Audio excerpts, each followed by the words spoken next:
Welcome to ride rape, welcome to another brand new video.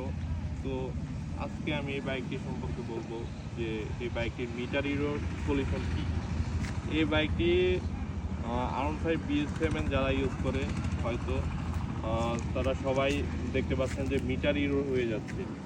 Metre error হয়ে যাচ্ছে এর কারণে বাইকের টেম্পারেচার, টিপ মিটার, স্পিন মিটার কোনো কিছু দেখাচ্ছে না।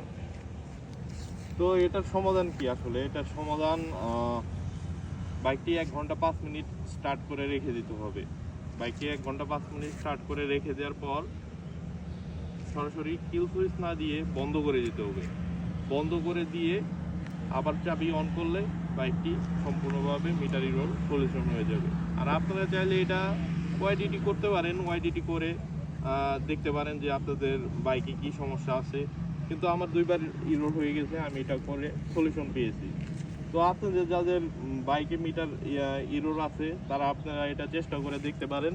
এটা চেষ্টা করলে আপনাদের বাইকের আশা করি আমি মিটার ইরোর সলিউশন হয়ে যাবে। আপনাদের যাদের এই ভিডিওটি দেখে বাইকের মিটার প্রবলেম সমাধান হবে তারা আমাকে অবশ্যই কমেন্টে জানাবেন।